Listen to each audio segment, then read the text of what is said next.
Midget auto racing started on the West Coast in 1933.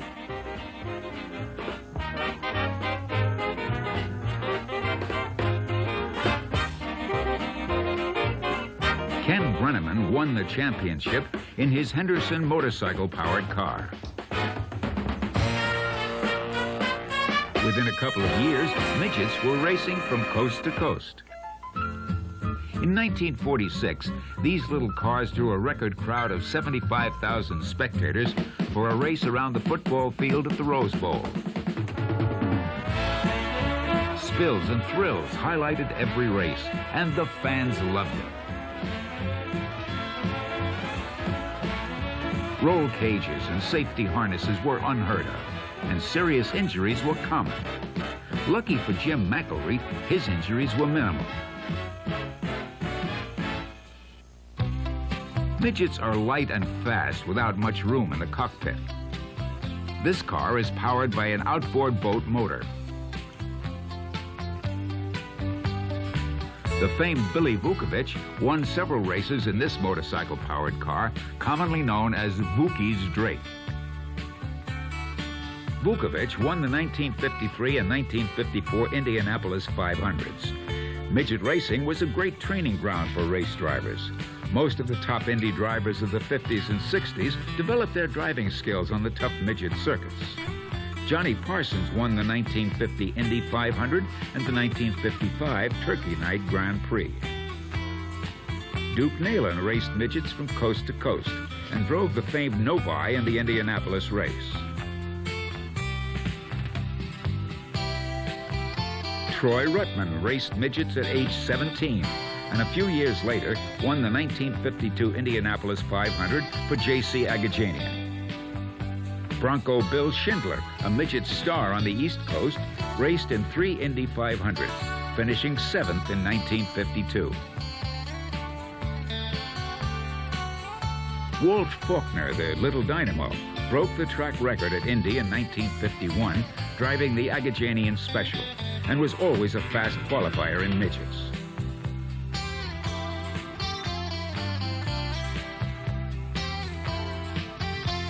Roger Ward, another West Coast midget driver and 2-time Indy winner, was also 2-time national champion.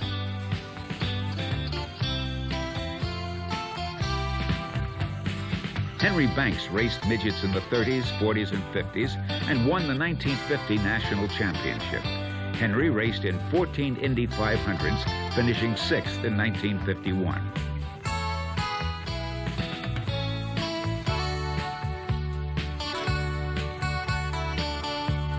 Art Cross, another East Coast midget veteran, won a midget title in 1951.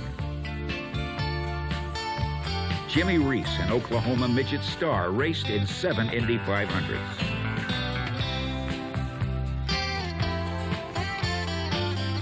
Freddie Agabashian was 3-time BCRA midget champion and sat on the pole at Indy in the Cummins Diesel Special in 1952. Sam Hanks won the 1957 Indy 500, but probably won more money driving midgets in the 40s and 50s. Jimmy Bryan and Tony Bettenhausen were midget veterans. Tony started driving midgets in the 30s, won the 1959 Turkey Night Grand Prix, and was always a crowd pleaser. 3-time world driving champion Jack Brabham started his driving career racing midgets in Australia in 1948. Shorty Templeman won the midget title 3 years in a row. Pee Wee DeStarcy, always good for a laugh. Jerry Unser raced midgets, and so did his twin brother Louis. Johnny Tolan won the midget title in 1952. Don Cameron was a top West Coast midget driver and won his share of races, but preferred to stay on the coast and never gave Indy a try. Don loved the quarter-mile dirt tracks like Gilmore and the Orange Show Stadium. The 1961 season gets underway at the Orange Show Stadium. Don Horvath is first to qualify. Horvath is smooth and likes to race on this fast 40-mile dirt track. A.J. Foyt is next to go out. A.J. is in the Jack London offie. Foyt sets fast time and thrills the crowd in turn 3.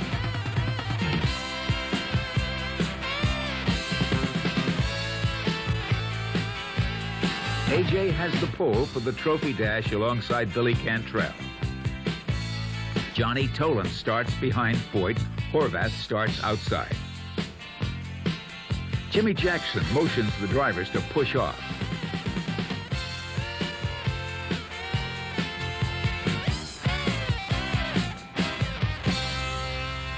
Jackson waves the green flag, and Foyt takes the lead in turn 1. A.J. Foyt holds on to first. Cantrell dives under Foyt. Billy holds A.J. off through turn 1. Cantrell heads for the checkered flag.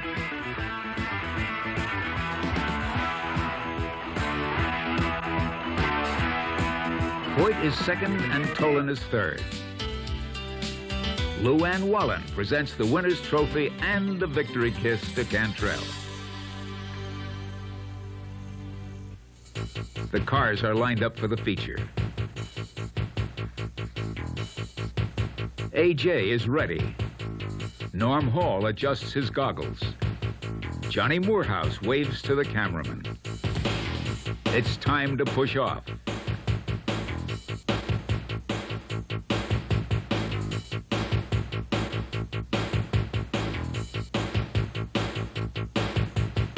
The cars roar out of turn 2, and the race is on.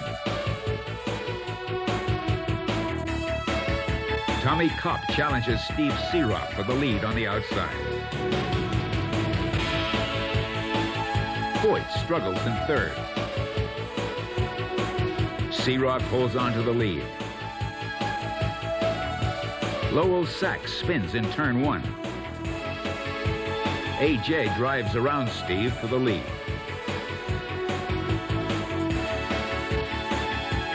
Johnny Tolan spins in turn 2. Tolan is through for the day.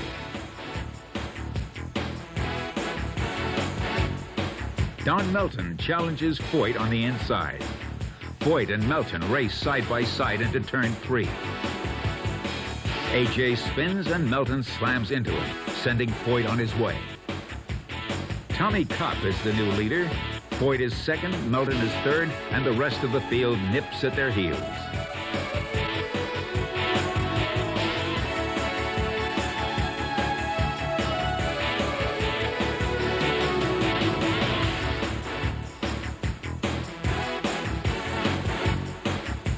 Tommy is the leader. Second spot is up for grabs. A.J. makes a move on the inside. Kopp tries his best to hold on to the lead. It's a nip and tuck battle for first place. Tommy regains the lead.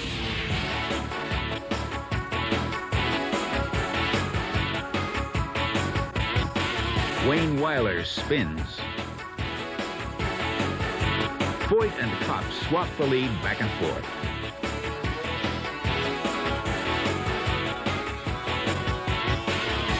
One lap to go, and A.J. has the lead.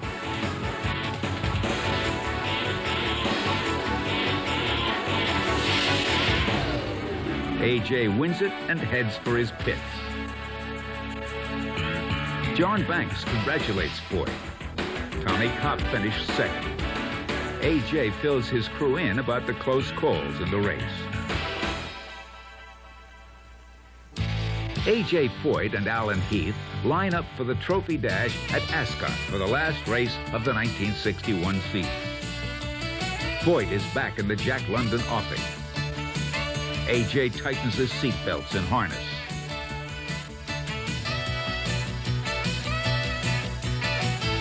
Lloyd Corbin and Parnelli are introduced. Alan Heath brings the cars down for the start. Foyt jumps into the lead. Heath is second and Jones is third.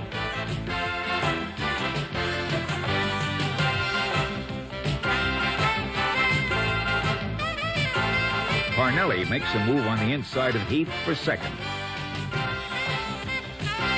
Foyt wins. Parnelli spins after the checkered flag when he and Foyt tangle going into turn one. Mickey Thompson entered a Pontiac V8 and chose Jimmy Hurtubise to drive it for him. Mickey makes a couple of last-minute adjustments. Herc is rolled out for the start. Elmer George is in Foyt's team car. Bullet Joe Carson is in car number 41. Parnelli will start on the pole. Johnny Moorhouse is in the Cornice Special. Parnelli grabs an early lead.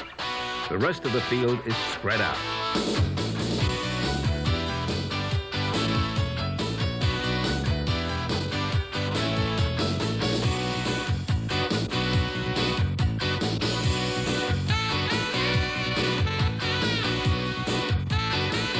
Hurtubise moves up a few positions. A spin like this is sure to cause a couple of skip heartbeats. Parnelli is still unchallenged and will win his second midget race of the year. Hurtubise was glad to finish. Boy, that was easy money. A.J. Foyt returned to Ascot for the first race of the 1962 season on the West Coast and prepares to qualify.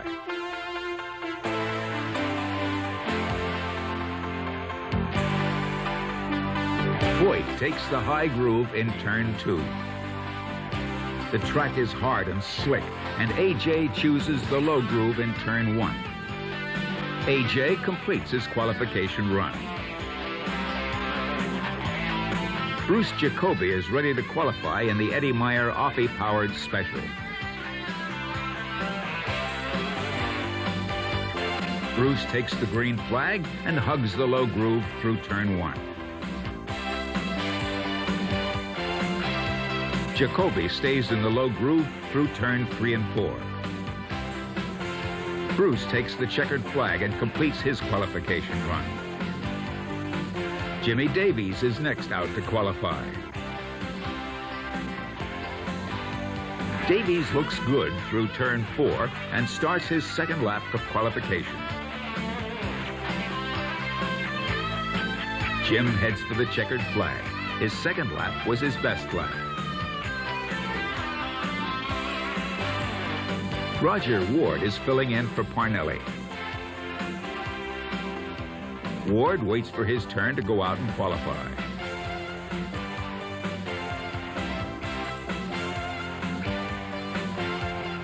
Roger takes the green flag and dives down to the low groove in turn 1.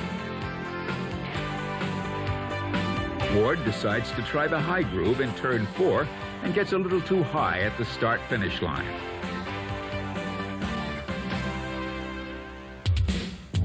The 4 fastest cars line up for the trophy dash with Chuck Hulse and Dempsey Wilson in the front row. A.J. Foyt and Jimmy Davies make up the second row. The cars are pushed off for the start.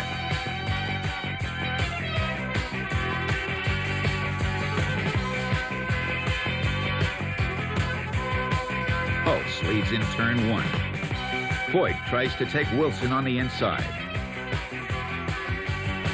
It's a close race heading into turn 3. Dempsey barely hangs on to second. Hulse still leads, and A.J. tries to slide under Dempsey to take over second position.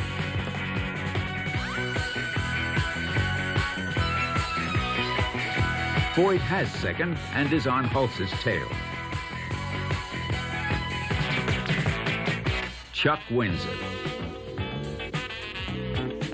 Hulse is congratulated by his crew. One trophy girl coming up. Pulse anxiously prepares for his trophy presentation. Chuck really knows how to get into this trophy presentation and might be setting a new record for accepting trophies.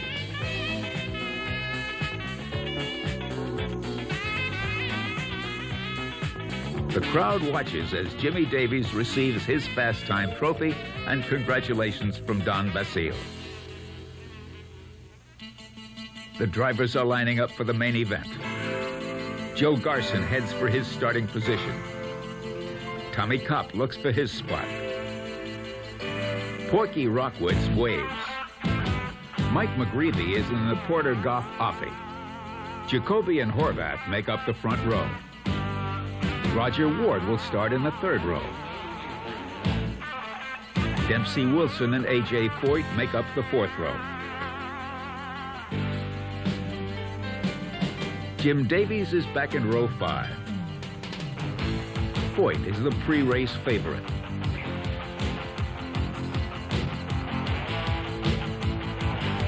The pace car brings the field around for one more lap. 18 cars are lined up.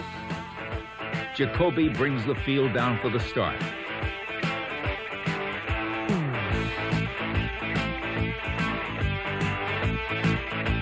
Roger McCluskey makes a move to the inside, heading into turn 3. But Horvath and Jacoby hold on to the lead through turn 4. McCluskey makes a bold move on the inside, going into turn 1, and takes over first place. Foyt has taken over third. Rockwitz spins in turn 1. McCluskey and Foyt battle for the lead. Roger feels A.J. nipping at his heels.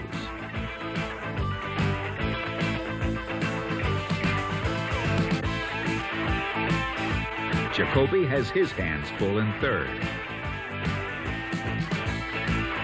Foyt is right on McCluskey's tail. Jacoby in third is followed by Horvath, Davies, Morehouse, and Kopp. Ward is alone in 7th spot. Alan Heath slips by Jim McElreath for 8th. Ward is out. McCluskey heads for the checkered flag with Foyt on his tail.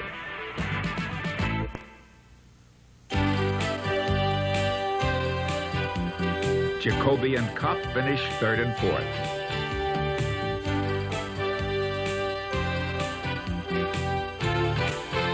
Roger heads for his trophy. McCluskey is happy to win this one. Terre Haute, Indiana has a great half-mile dirt track and always gives the fans their money's worth. Alex Toth hooks a rut and takes a nasty spill in turn 1. Ascot featured a new quarter-mile track in 1963, and Parnelli Jones had a 360-degree view going through turn 2 on the first lap. Sometimes a trophy dash can have as many thrills and close racing as the main event.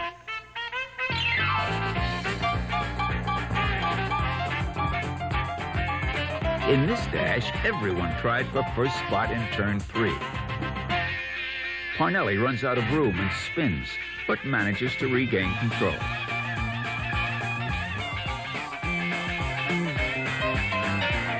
Another angle shows how close midgets run and how quickly the drivers must react.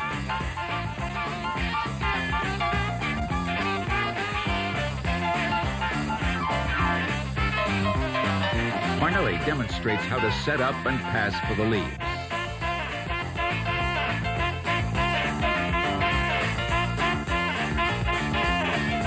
Eddie Anderson shows why it's better to drive around the guy in front of you instead of over the guy in front of you. Always watch out for the guy making a fast break to the outside, and remember to duck. This kind of thing can ruin your day. Try not to get personal with the cameraman if you spin out, huh? Harry Turner was on hand for the second race at Ascot in 1963. Johnny Toland came in from Denver. Norm Hall adjusts his goggles. Parnelli is ready to roll and will start in the 5th row. McCluskey hopes to win again. Porky is loose as ever. Tommy Kopp looks relaxed. Porky Rockwitz is on the pole and sets the pace for the start.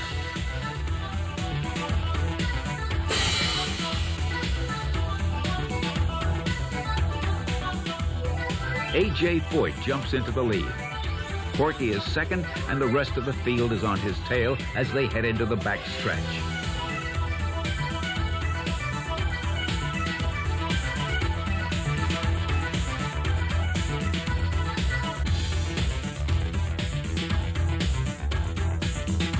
Positions remain the same through the first lap.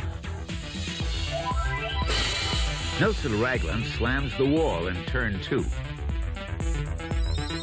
Jim Devitt and Tom Selberg spin in turn 4. Foyt is still leading. Hulse is second with Jones on his tail in third. Parnelli moves past Hulse and is after Foyt. Sonny Sanders spins in turn 3. Parnelli dives under Foyt and takes the lead. Parnelli has a lock on first. Foyt is second and Toland is third. With 1 lap to go, Foyt tries his best to get by Jones.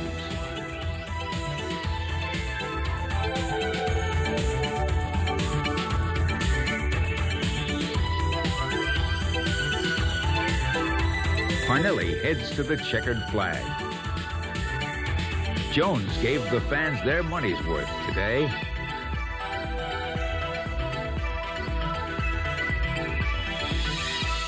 What a team. Next stop, DuQuoin, 1964. All the top drivers and cars are on hand to race 100 miles on this fast 1-mile track. A.J. Foyt is always tough on the miles. Johnny Rutherford pushes his midget to the line. Mario Andretti is rolled to his starting spot. Foyt is pushed off. A.J. waves. Mike McGreevy is on the pole, and A.J. Foyt is alongside as they pace the field for the start.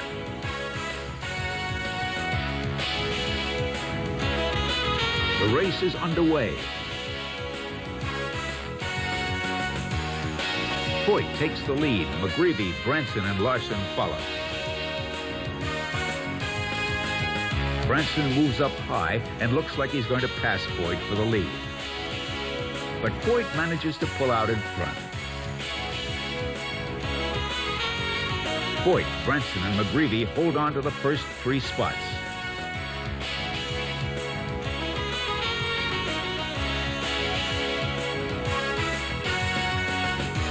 It's pretty much the same through turn 1 on the second lap.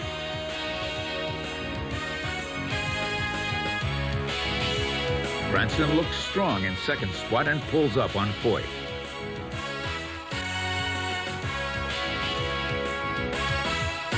A.J. is pulling away from Branson.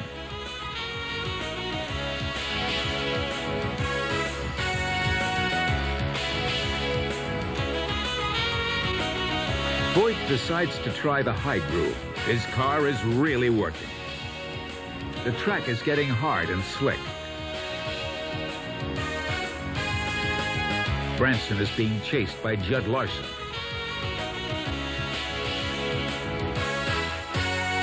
Foyt still has a comfortable lead, and Branson holds on to second. The rest of the field plays Follow the Leader. Mario Andretti pulls in with mechanical problems.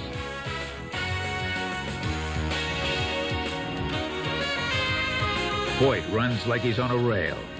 Branson is still strong in second.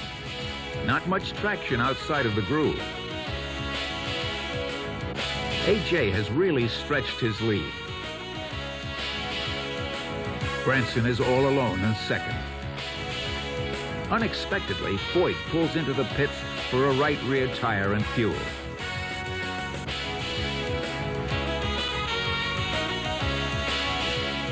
Branson inherits the lead. Larson moves into second.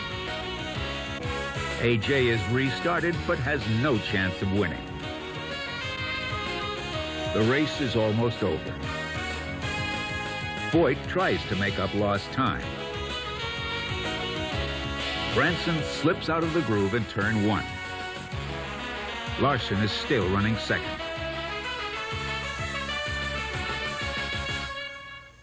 It's the last lap, and Branson heads for the checkered flag. Don stops in victory lane and is congratulated by his crew. Branson is a tired but happy winner. The midgets return to the Orange Show Stadium, and the surface is now asphalt. The starter waves the green flag for the start of the trophy dash. Mike McGreevy leads, Don Horvath is second, Parnelli Jones third, and Jimmy Davies last. McGreevy still leads, and Parnelli has moved into second spot.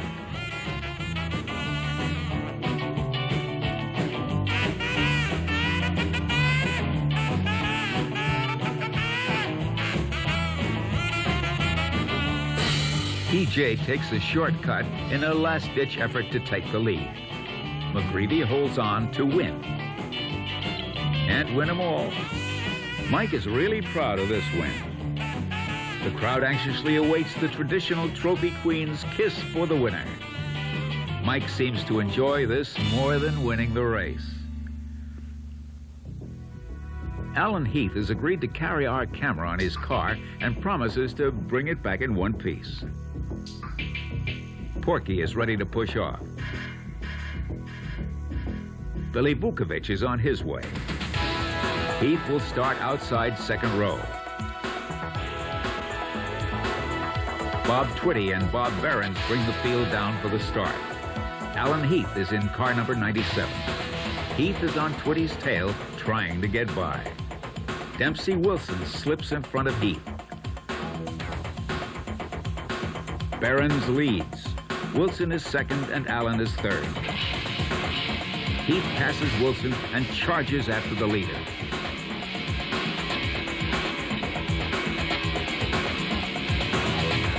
Allen pulls up on Behrens' tail and dogs him through the turn. Allen dives inside, going into turn 1. Then slingshots to the outside and takes over the lead.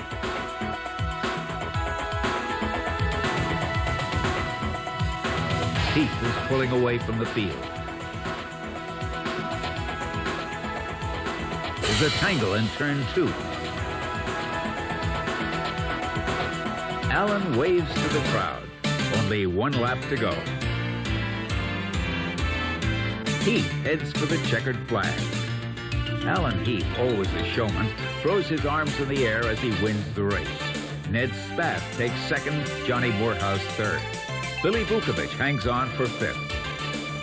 Heath has been racing midgets since 1939 and enjoys entertaining his fans. The camera made it back in one piece, and Allen is ready for another challenge. Ascot's first race of the 1964 season. Parnelli rolls out to qualify. Shim Malone waves Parnelli on his way.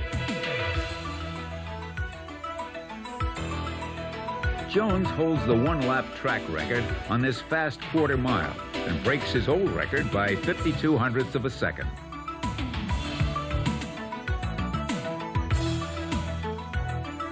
Bob Wente and Walt Kennedy share the front row of the trophy dash. Bill Cantrell bangs into Parnelli as they race into turn 1.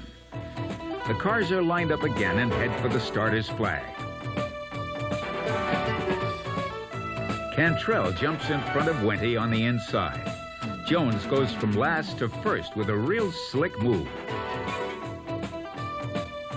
Wente is second, followed by Cantrell and Kennedy.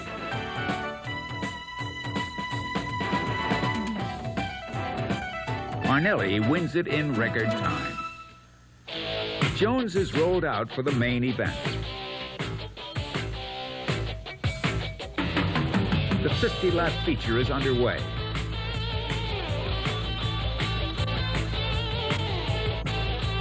Bill Bradley spins and Lowell Sachs rides over his wheel and takes a wild tumble. Luckily, no one was injured. Cantrell moves through traffic with ease.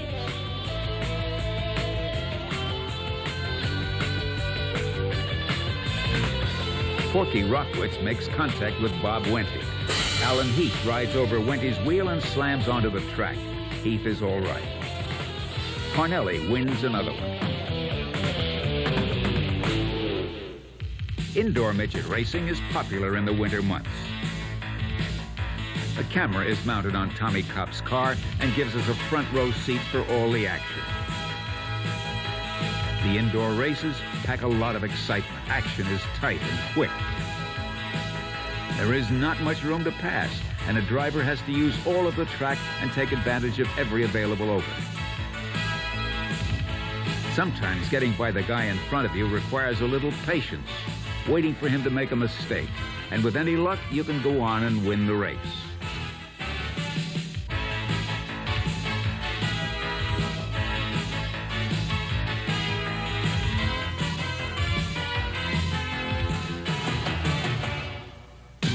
In 1969, the Houston Astrodome was the site for a two-day midget race. Over 60 cars from coast to coast were on hand. Qualifications started at noon. Local favorite A.J. Foyt pushes his car to the line. A.J. is always a real crowd pleaser. Foyt buckles up. The sign says it all. A.J. powers into turn 1. The track is in good shape for his run.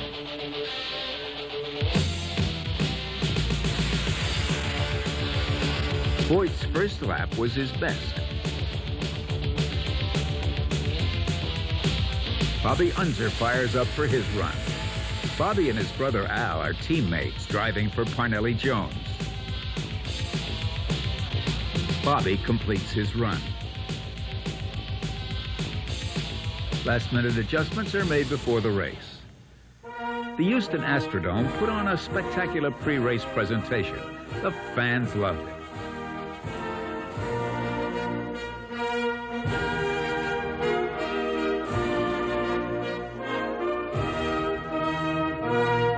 The biggest names in racing were on hand for this event. The drivers were introduced and many were featured on the screen. The promoters were pleased with the crowd. The first race is about to get underway. The drivers are ready to push off. Warren Scheibe and Bobby Unser share the front row. The crowd anticipates the start. Unser goes into the lead. Scheibe, Saroy, and Sessions fall in behind Unser. Bobby is in complete control of this race.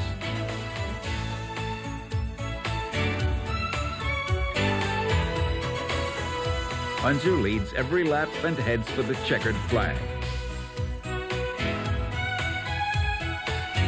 The track is in great shape and the fans are in for an exciting night of racing. Bobby proudly accepts his trophy. Johnny Rutherford, another Texas favorite, will start on the pole in his 10-lap race. Johnny grabs the lead. Sonny Ates challenges John on the outside. Bob Houck rams Rutherford, sending him to the infield. Johnny makes his way back to the track and barely misses fellow Texan Lloyd Ruby as he spins. Bob Tattersall jumps into the lead in his heat race. Several cars slam together and will require a restart.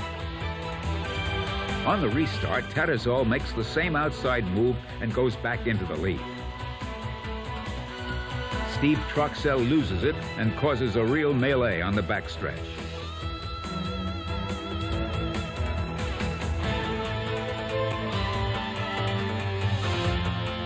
Joe Gipa and George Roll set the pace for their heat race as A.J. Foyt looks for room to get by.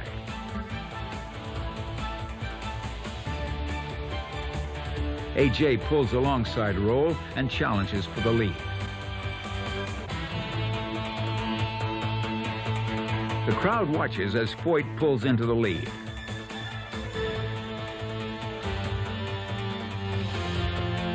AJ heads for the checkered flag. AJ has made his Texas fans proud. Foyt sits alongside Billy Renshaw as they head for the start of the 10-lap semi-feature.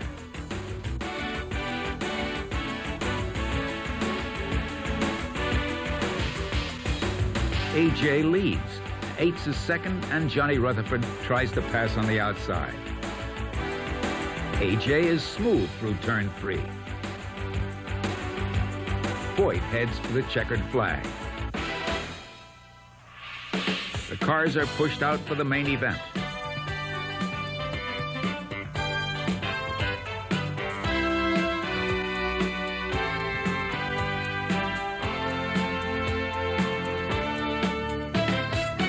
Gary Bettenhausen will start in the 7th row.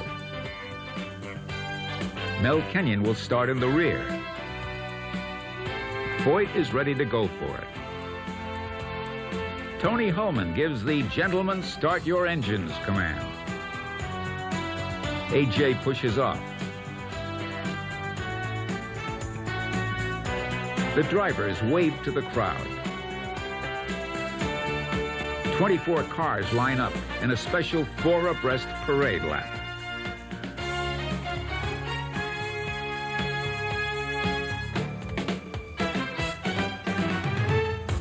It's time to race. Ray Elliott leads the field into turn 1. Warren Scheibe rides over a wheel and starts a chain reaction pileup in the middle of the pack.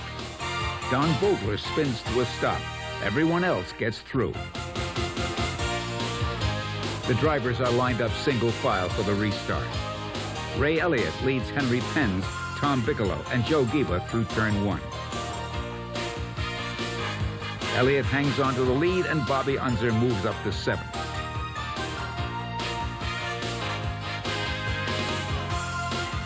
Unser tries to get by Bruce Walkup on the outside. It's a fast pace and tough finding a spot to pass. Gary Bettenhausen is up to 10th. Foyt is moving up. Elliott continues to lead. Penz and Bigelow follow. Unser takes over 4th. Penz challenges Elliott for the lead.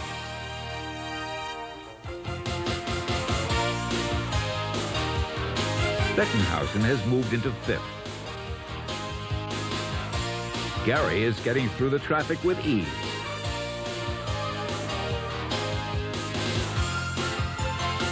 AJ is holding down 7th spot. Bobby Unser spins in 3 and stops in the middle of the track. Everybody manages to get by. Foyt is up to 3rd. Bettenhausen passes Elliott on the outside and is the new leader. Gary stretches out his lead. Rob Greentree spins and causes a restart. The cars are bunched up, and Bettenhausen has clear sailing with just a few laps to go. AJ has moved into 3rd place. Gary has no trouble passing lapped traffic.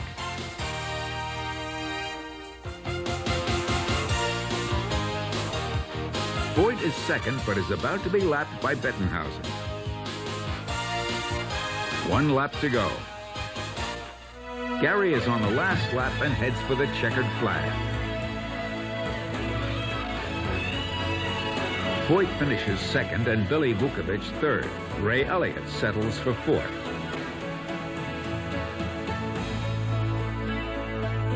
Gary is a happy but tired winner. Time out for a little drink of the bubbly. Prior to the 2nd day of racing, Bobby Unser receives a special trophy for his racing achievements. The cars are lined up for Astrodome Part 2. Ketterzall's car is pushed out to the track.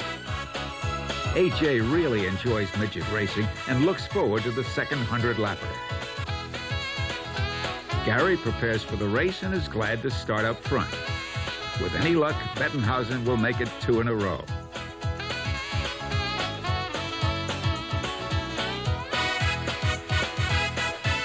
The crowd shows its approval as the drivers wave to them on the pace lap. 24 cars are lined up in a perfect 4 abreast pace lap. Bob McLean is on the pole, and Gary Bettenhausen is alongside in car number 7. The race is on, and McLean beats Bettenhausen into turn 1. No room for mistakes here.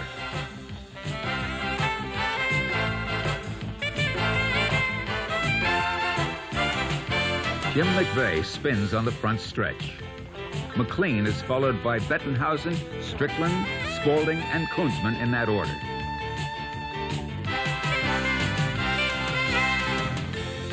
Everyone hugs the inside groove on a hard, slick track. Jim McLean has no trouble hanging on to the lead.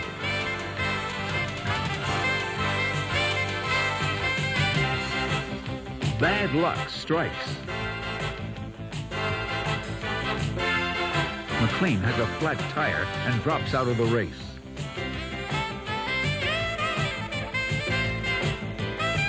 Bettenhausen inherits the lead. Kunzman is on his tail in second. AJ has handling problems and spins to a stop.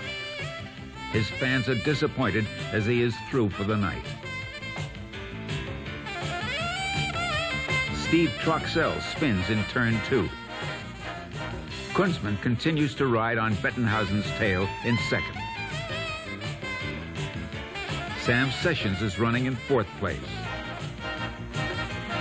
Bettenhausen looks great, and with any luck will make it 2 wins in a row.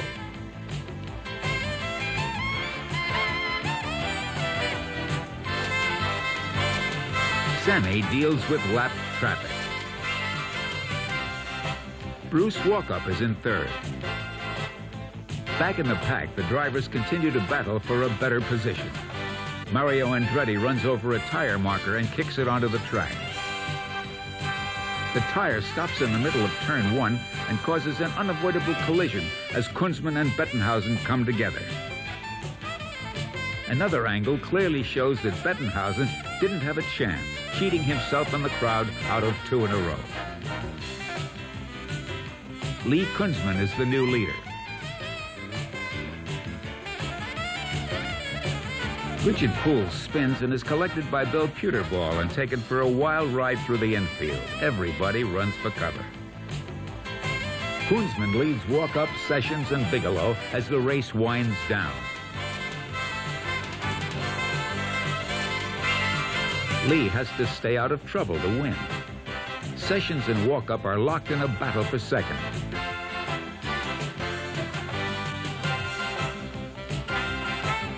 The first 5 positions. Johnny Rutherford is running 6th. Merle Bettenhausen spins in turn 4. Rutherford locks in and slides to a stop. 1 lap to go. Kunzman charges to the finish line. Sessions is 2nd, Walkup 3rd, and Bigelow 4th. Lee waves to the crowd and gets a standing ovation. Kunzman happily accepts his trophy. Lee is interviewed by ABC. Tom Bigelow is the overall 2-day winner. In 1969, the Midgets stopped over in New Bremen for a 30-lap race.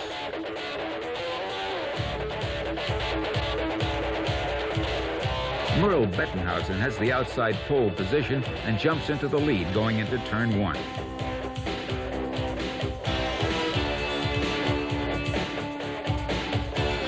Bettenhausen continues to lead through turn 3. The rest of the pack is on his heels. Gary Bettenhausen charges to the front. The Bettenhausen brothers are locked in a side-by-side duel for first.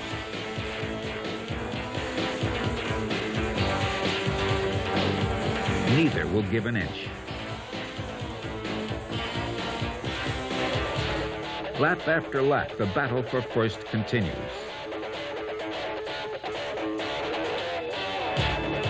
This pace could take its toll.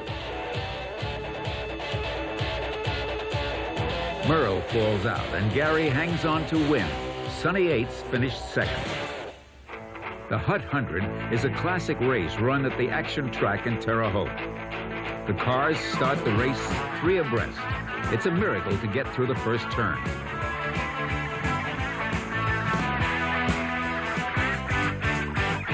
Johnny Parson hooks a rut and really takes a tumble in turn 2. Thank God for roll cages. Johnny was shaken but unhurt. Larry Rice won the 1970 Hut 100 and is greeted by a very happy crew.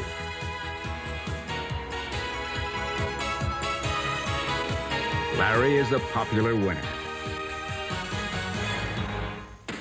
42 midgets line up 3 abreast at the Hoosier Mile.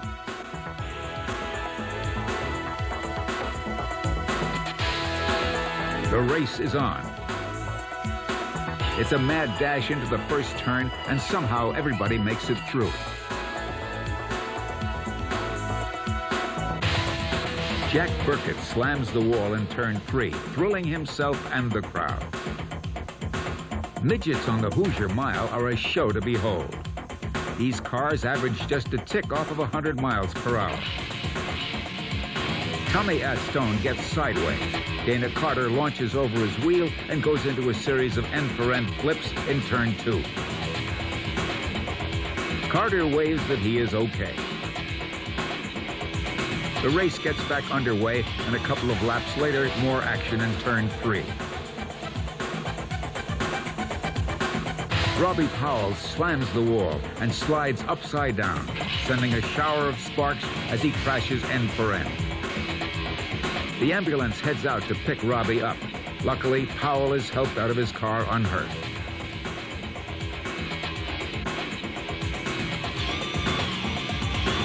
Nighttime racing seems to be more exciting, and the unexpected always happens.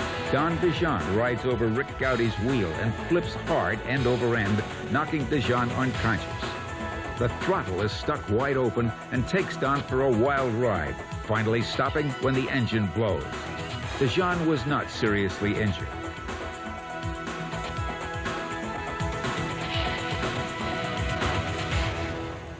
The 1974 midget season started with the Fort Wayne indoor races. Sonny Yates season opening and goes for it. All of a sudden, it's a free-for-all on the back stretch. Fortunately, no one was injured. Larry Rice jumps into the lead, but gets slam dunked into the infield. The biggest challenge with indoor racing is trying to avoid those chain reaction pileups. Larry Rice has managed to get his lead back. Passing on this track is a real handful, and more often than not, it becomes a full contact sport.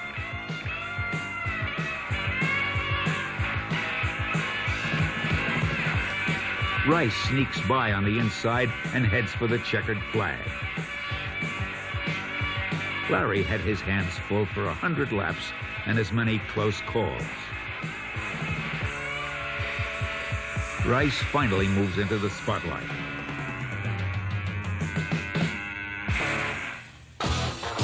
The 1974 Hut 100 gets underway. Jimmy Carruthers jumps into the lead, and midgets are 5 abreast through turn 1.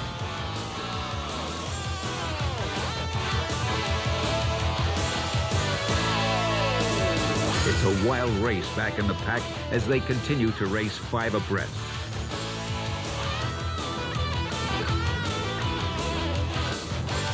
Carruthers' reign comes to an abrupt halt in turn 1.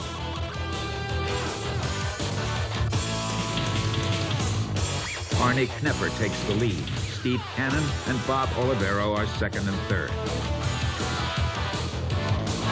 Everyone else is looking for a better position.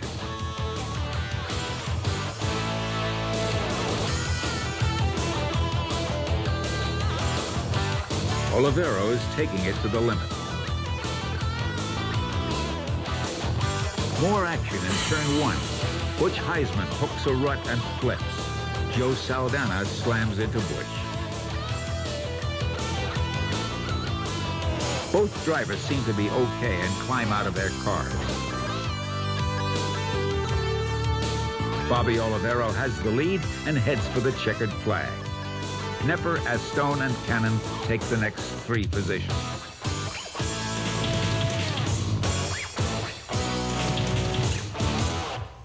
Salem is a great track for midgets.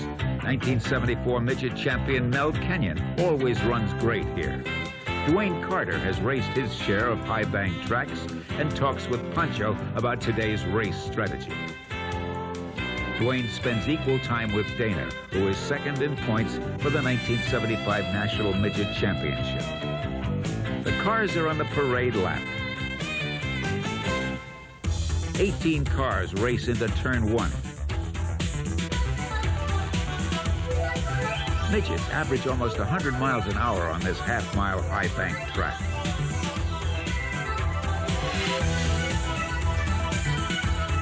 Gary Irvin gets into the turn a little too hot, but manages to save it. The cars really fly past the grandstand. Dana Carter leads Engelhardt. The high groove is the fast way around. Driving midgets on this track is very demanding. Dana has a nice lead over Engelhardt and looks like a sure winner. Engelhardt charges after Carter. It's anybody's race on back. Engelhardt takes the lead and heads for the finish line. Billy wins it. Dana is second. Patton finishes third and Rice fourth. Billy poses with his family. Irwindale is the last stop of the 1975 season. Larry Rice and Mel Kenyon would like to win the 35th running of the Turkey Night Grand Prix. Dana makes sure his wheel is on tight. Gary Bettenhausen works over his Porsche-powered midget, making sure everything is right. Johnny Parsons Jr. will be driving a radically different midget. Dana slips his gloves on. Parsons climbs aboard and gets ready to shove off. Rutherford adjusts his helmet. Johnny is pushed off. 28 cars take a parade lap prior to the start of the 100-lap race.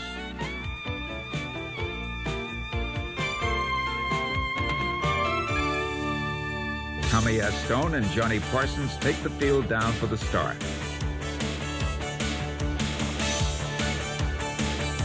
Parsons takes the lead but loses it to Astone and falls back several positions.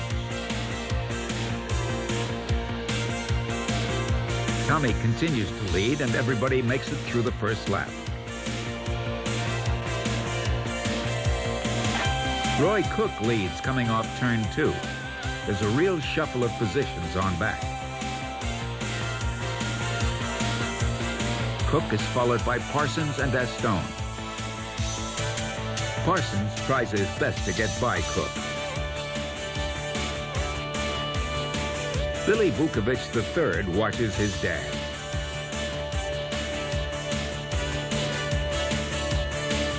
Cook is followed by Parsons, Astone, and Kenyon. Parsons takes over the lead. Johnny's dad won this race in 1955. He would like to win it in 1975. Astone spins in turn 2. Harry Stryker slams the wall and drops out. Mel Kenyon gets by Parsons. Kenyon has a good lead. Cook and Parsons battle for third. Rutherford is holding down 6th. Kenyon continues to lead.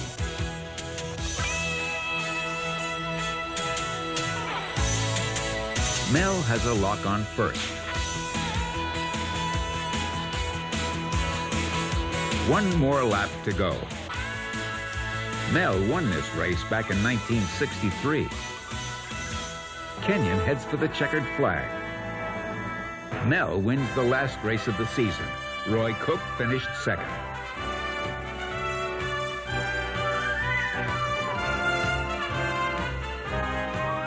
Jay Agajanian presents Kenyon with the winner's trophy. Mel is mighty proud. Sleepy Trip won the National Midget Championship in '75 and '76. Kenyon won it for the 5th time in 1977.